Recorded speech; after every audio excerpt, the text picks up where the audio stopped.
Assalamualaikum warahmatullahi wabarakatuh. Puji syukur marilah kita panjatkan kepada Allah Subhanahu wa Ta'ala yang telah memberikan kita nikmat dan hidayah sehingga kita bisa mengikuti perkuliahan pada hari ini. Dan sholawat serta salam semoga tetap tercurahkan kepada baginda kita Nabi Muhammad Sallallahu Alaihi Wasallam. Kami dari kelompok 2 kelas 1 BPGSD akan mempresentasikan hasil kerja kelompok kami. Sebelumnya, izinkan saya memperkenalkan diri dan anggota kelompok saya.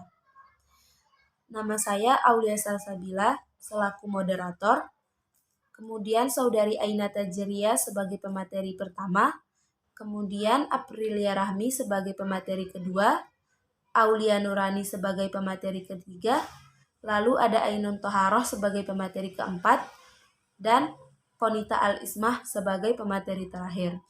Sebelum beralih kepada pemateri pertama, izinkan saya untuk menyampaikan sedikit hal yang berkaitan dengan pemateri yang akan disampaikan. Nah, dalam setiap tahapan perkembangan, manusia mempunyai karakteristik yang khas dan tugas-tugas perkembangan tersendiri yang bermanfaat sebagai petunjuk arah perkembangan yang normal. Tugas-tugas perkembangan tersebut juga sangat berhubungan dengan pendidikan yang diterima oleh individu. Terkait dengan pendidikan yang diterima oleh individu, sangatlah berkaitan dengan keberadaan guru sebagai staf pengajar. Guru sangatlah berpengaruh dalam keberhasilan proses belajar mengajar di sekolah. Maka dari itu, guru sebagai pendidik diharapkan dapat mengetahui dan memahami perkembangan dan karakteristik peserta didiknya. Baiklah, marilah kita masuk kepada materi pertama, yaitu pengertian fase atau tugas perkembangan peserta didik yang akan disampaikan oleh Saudari Aina Tajriya. Kepada Saudari Aina Tajriya dipersilahkan. Bismillahirrahmanirrahim. Terima kasih saya ucapkan kepada moderator yang telah memberikan kesempatan kepada saya sebagai pemateri pertama untuk menyampaikan materi tentang pengertian perkembangan peserta didik. Jadi di slide kali ini, sebelum kita menuju ke dalam pengertian perkembangan peserta didik, saya akan menjelaskan terlebih dahulu apa itu perkembangan. Jadi, perkembangan itu sendiri merupakan suatu tahapan baik fisik maupun psikis yang saling berhubungan menuju yang dinamakan kematangan. Kematangan dalam hal ini yaitu kematangan kepribadian, pikiran, pengetahuan, dan lain sebagainya ke tahap selanjutnya yang terjadi pada setiap individu tanpa terkecuali. Lalu untuk pengertian peserta didik sendiri, yaitu merupakan anggota masyarakat yang berusaha mengembangkan dirinya melalui suatu proses yang dinamakan pendidikan pada jalur, jenjang, dan juga jenis pendidikan tertentu baik formal, non-formal, maupun informal yang bersifat dinamis dan memiliki karakteristik berbeda pada setiap individu yang melaksanakan pendidikan tersebut.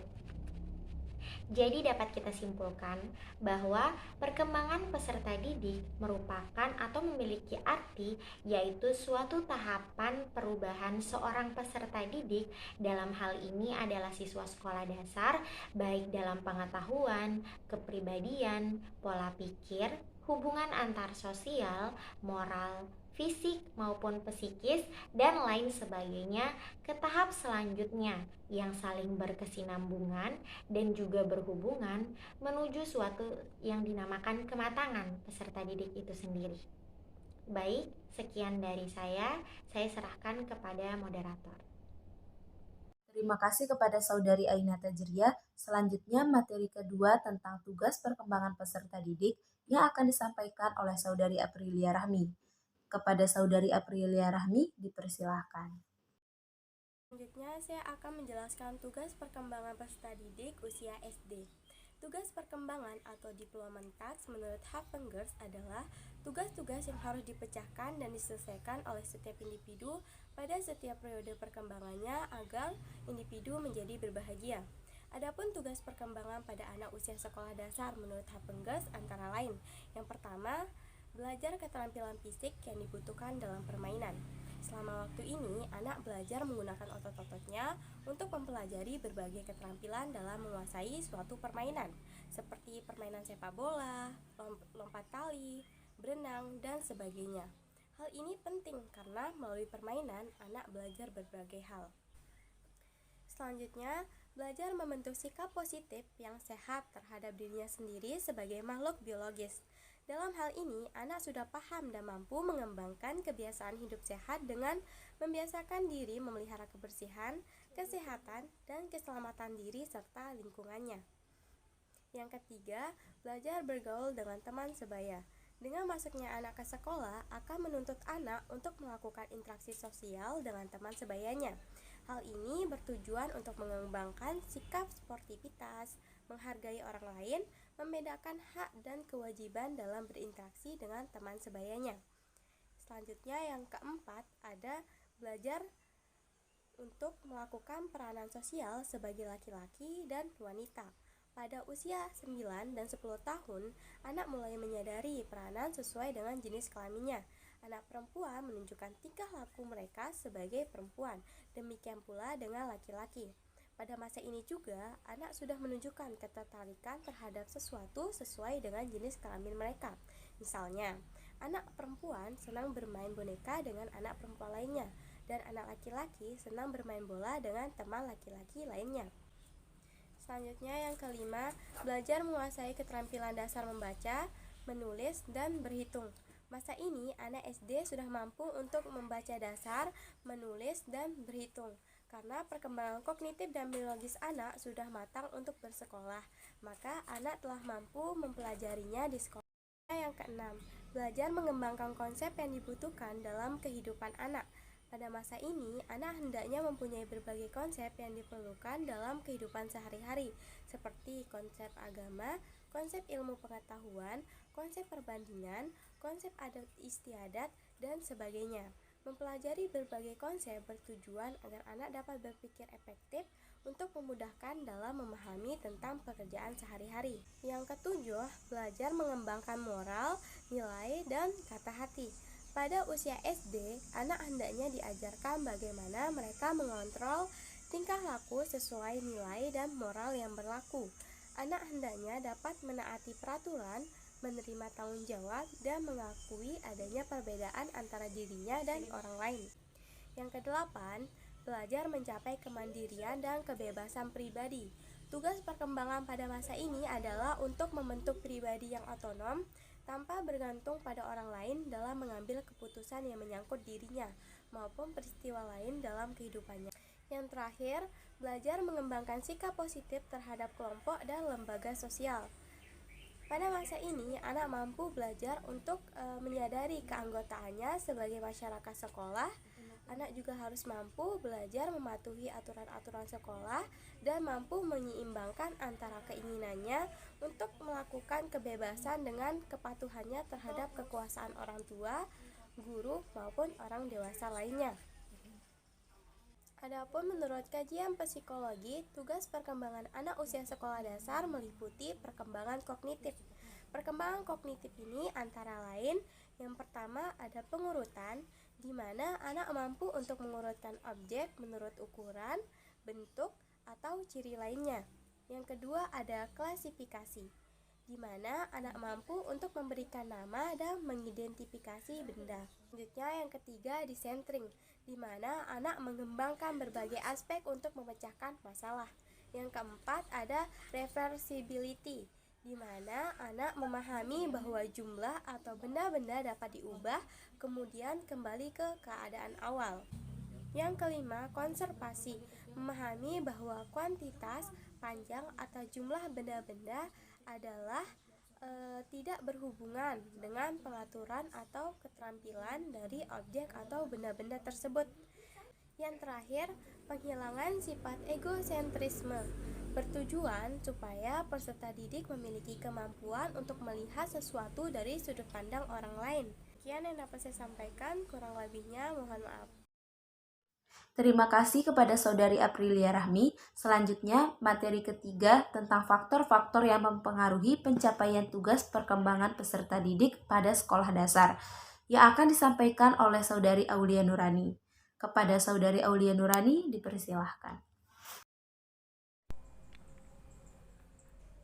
Baik, terima kasih atas waktu yang diberikan moderator kepada saya. Di sini saya atas nama Aulia Nurani akan menjelaskan submateri yang berjudul Faktor-faktor yang mempengaruhi pencapaian tugas perkembangan peserta didik sekolah dasar. Pertama, ada perkembangan jasmani. Ialah suatu pertumbuhan dan perkembangan fisik anak yang dimana mempengaruhi gerak anak dan cara beradaptasi dengan lingkungan sekitarnya. Adapun faktor yang mempengaruhi perkembangan jasmani. Pertama, pertumbuhan jasmani. Pertumbuhan jasmani siswa usia sekolah dasar lebih lambat dibandingkan dengan saat balita, prasekolah, dan sesudah pubertas. Banyaknya faktor yang mempengaruhi perkembangan fisik antara lain faktor keturunan, faktor lingkungan, jenis kelamin, gizi dan kesehatan, situasi sosial, ekonomi, dan gangguan emosi. Kedua, perkembangan intelektual. Pemahaman kognitif meliputi aspek struktur intelektual yang digunakan untuk mengetahui suatu di dalam terdapat dan penalaran. Proses ini adalah hasil adaptasi dengan lingkungannya. Faktor-faktor yang mempengaruhi intelektual antara lain kondisi indera, kecerdasan, kesempatan belajar. Jenis pengalaman yang diperoleh anak berbeda dengan yang didapatkan secara langsung dan tidak langsung. Faktor yang mempengaruhinya yang pertama yaitu ada gender dan kepribadian anak ketika berinteraksi dengan orang lain dan lingkungannya. Hambatan dan bahaya mempengaruhi perkembangan anak antara lain perkembangan otak yang lambat yang mempengaruhi kemampuan bermain dan belajar anak. Kesalahan pemahaman yang disebabkan oleh informasi yang salah dan kesulitan dalam membenahkan konsep yang salah dan tidak realistis. Ketiga, ada perkembangan efektif. Anak mulai berpikir deduktif. Ketiga, perkembangan efektif. Anak mulai berpikir deduktif. Anak dapat bermain dan belajar sesuai aturan yang ada. Keseimbangan antara rajin dan rendah diri tidak hanya bergantung pada orang tua, tetapi juga dipengaruhi oleh orang dewasa lain yang berhubungan dengan anak. Keempat, perkembangan minat pada anak sekolah dasar merupakan suatu perhatian yang kuat dan mendalam yang disertai dengan perasaan senang terhadap suatu kegiatan untuk membimbing anak untuk melakukan kegiatannya sendiri. Dari segi materi, ketiga, perkembangan efektif. Anak mulai berpikir deduktif, anak dapat bermain dan belajar sesuai aturan yang ada. Keseimbangan antara rajin dan rendah diri tidak hanya bergantung kepada orang tua, tetapi juga dipengaruhi oleh orang dewasa lain yang berhubungan dengan anak. Keempat, perkembangan minat pada anak sekolah dasar merupakan suatu perhatian yang kuat dan mendalam yang disertai dengan perasaan senang terhadap sesuatu kegiatan untuk membimbing anak untuk melakukan kegiatannya sendiri. Dari segi materi dan observasi lapangan, kita dapat menyimpulkan bahwa minat anak sekolah dasar terhadap suatu bergantung kepada beberapa hal yaitu kesediaan anak untuk melakukan kegiatan, karakter setiap anak, dan mood setiap anak. Kelima, perkembangan bahasa. Bahasa adalah alat komunikasi untuk menyampaikan suatu pesan. Bahasa dapat dibedakan menjadi tiga, yaitu bahasa lisan, bahasa tulisan, dan bahasa isyarat. Keterampilan berbahasa terdapat beberapa aspek, yaitu menyimak, verbal, membaca, dan menulis. Faktor penghambat keterampilan dalam berbahasa setiap anak berbeda. Dapat ditinjau dari segi yang pertama, kesehatan. Anak yang sehat belajar berbicara dengan lebih cepat daripada anak yang kurang sehat.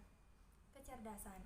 Anak memiliki kecerdasan lebih tinggi akan belajar berbicara lebih baik, akan memiliki penguasaan bahasa yang erat hubungannya dengan berpikir. Jenis kelamin. Anak perempuan lebih cenderung belajar berbahasa daripada anak laki-laki. Keluarga. Semakin banyak jumlah anggota keluarga, semakin sering anak mendengar dan berbicara. Keinginan dan dorongan untuk komunikasi semakin kuat. Dorongan untuk komunikasi dengan orang lain, upaya anak semakin kuat untuk berbicara. Kepribadian. Anak yang dapat beradaptasi dengan baik, dapat memiliki kepribadian yang baik, cenderung memiliki kemampuan berbicara dan berbahasa yang lebih baik daripada anak yang memiliki masalah adaptasi. Keenam, perkembangan sosial adalah problem untuk berperilaku sesuai dengan kebutuhan sosial untuk belajar hidup. Masyarakat diperlukan 3 proses sosialisasi. Belajar berperilaku yang dapat diterima secara sosial. Yang kedua, belajar pelaksanaan peran sosial yang dapat diterima. Yang ketiga, ada perkembangan sikap sosial. Faktor-faktor yang mempengaruhi kemampuan bersosialisasi siswa sebagai berikut. Yang pertama, ada kesempatan dan waktu berkomunikasi dengan orang lain. Yang kedua, ada kemampuan berkomunikasi dengan kata-kata yang dimengerti oleh siswa dan orang dewasa lainnya. Yang ketiga, ada motivasi siswa untuk mau belajar berkomunikasi. Sekian dari saya kembalikan ke moderator. Terima kasih kepada Saudari Aulia Nurani. Selanjutnya, materi keempat tentang peran guru dalam perkembangan dan pertumbuhan peserta didik yang akan disampaikan oleh Saudari Ainun Toharoh. Kepada Saudari Ainun Toharoh, dipersilahkan. Terima kasih moderator atas kesempatannya. Di sini saya akan menjelaskan tentang peran guru terhadap pertumbuhan dan perkembangan peserta didik. Guru memiliki peran yang sangat amat besar terhadap pertumbuhan dan perkembangan peserta didik. Interaksi yang berlangsung cukup lama di antara keduanya membuka kesempatan ini secara luas. Berikut beberapa peran guru terhadap pertumbuhan dan perkembangan peserta didik antara lain ialah: 1. Agar guru dapat menciptakan ruangan kelas yang tepat bagi peserta didik. Dengan terciptanya ruangan kelas yang tepat bagi peserta didik, maka memudahkan peserta didik dalam mengikuti proses pembelajaran dan juga membuat peserta didik lebih nyaman dalam mengikuti proses pembelajaran. Poin yang kedua ialah agar guru dapat memberikan motivasi atau nasihat-nasihat terhadap peserta didik yang sesuai dengan usianya. Peserta didik diibaratkan sebagai anak sendiri yang masih membutuhkan arahan dan bimbingan. Memiliki pengetahuan dan pengalaman yang lebih banyak, guru harus mampu menyampaikan nasihat yang tepat dan bernilai moral. Poin yang ketiga ialah agar guru mengetahui kapan waktunya ia memberikan pelajaran mengenai akidah akhlak yang lebih mendalam dan memaparkan akibat-akibat bagi yang melanggar aturan tertentu. Guru harus mampu mengetahui kapan waktu yang tepat yang sesuai dengan usia para peserta didik untuk memberikan pelajaran dan bimbingan mengenai akidah akhlak, sehingga para peserta didik mampu membedakan mana yang baik dan yang buruk. Yang keempat ialah agar guru dapat berinteraksi dengan baik terhadap peserta didik dan mengemukakan topik-topik apa saja yang mungkin disukai peserta didik pada usia tertentu. Pada poin ini, guru harus mengetahui topik-topik apa saja yang sangat disukai peserta didik dan menarik perhatian peserta didik, sehingga guru dapat berkomunikasi dengan baik terhadap peserta didik dan membuat peserta didik lebih nyaman dengan guru tersebut. Poin yang kelima ialah agar guru dapat memberikan metode pembelajaran yang lebih menarik dan bervariasi sesuai dengan levelnya. Dengan memberikan metode pembelajaran yang lebih menarik dan bervariasi, maka itu akan membuat peserta didik menjadi lebih aktif, membuat peserta didik menjadi lebih kreatif, dan membuat pemahaman peserta didik menjadi lebih mendalam. Yang keenam ialah agar guru mengetahui pelajaran apa saja yang dibutuhkan dan yang kurang dibutuhkan. Guru harus mengetahui pelajaran apa saja yang harus diajarkan kepada peserta didik sesuai dengan usia peserta didik tersebut. Yang ketujuh ialah agar guru dapat memberikan dorongan bagi peserta didik yang kurang berinteraksi dengan yang lainnya. Guru harus memperhatikan semua peserta didik tanpa terkecuali. Jika ada peserta didik yang kurang berinteraksi, maka guru harus mampu membuat peserta didik tersebut bersosialisasi dan berinteraksi dengan sesama peserta didik lainnya ataupun dengan guru. Membangkitkan gairah dan semangat peserta didik tersebut. Yang kedelapan ialah agar guru dapat mengendalikan diri untuk tidak membeda-bedakan satu peserta didik dengan peserta didik yang lainnya. Guru harus memperlakukan peserta didik dengan perlakuan yang sama. Guru tidak boleh mengistimewakan satu peserta didik saja. Guru tidak boleh memperhatikan satu peserta didik saja. Poin yang terakhir atau poin yang ke-9 ialah agar guru mampu memahami peserta didik dengan baik. Guru harus mampu memahami dan mengenali kepribadian dan kemampuan peserta didik agar proses belajar mengajar yang berlangsung dapat terrealisasikan dengan baik. Itulah ke-9 poin peran guru terhadap pertumbuhan dan perkembangan peserta didik. Terima kasih kepada Saudari Ainun Toharoh. Selanjutnya, materi terakhir yaitu tentang manfaat materi ini, yang akan disampaikan oleh Saudari Konita Al-Ismah. Kepada Saudari Konita Al-Ismah, dipersilahkan. Baik, sebelumnya saya mengucapkan terima kasih kepada moderator yang telah memberikan kesempatan. Teman-teman, di slide ini saya akan membahas mengenai manfaat materi yang kita pelajari ketika kita menjadi seorang guru nanti. Yang pertama, mengetahui gambaran yang nyata terhadap peserta didik. Yang kedua, mengetahui bagaimana cara menghadapi peserta didik dengan baik dan benar sehingga memberikan efek positif pada perkembangan peserta didik. Yang ketiga, dapat memahami serta membantu menyelesaikan masalah-masalah yang timbul ketika proses belajar dan pembelajaran terjadi. Yang keempat, belajar mengendalikan diri agar tidak membeda-bedakan siswa yang satu dengan siswa yang lainnya. Lanjut yang kelima, dapat menggunakan teknik-teknik yang tepat untuk mempelajari kemampuan, minat, dan tingkat persiapan belajar peserta didik. Yang keenam, mampu mempertimbangkan bermacam-macam prosedur mengajar.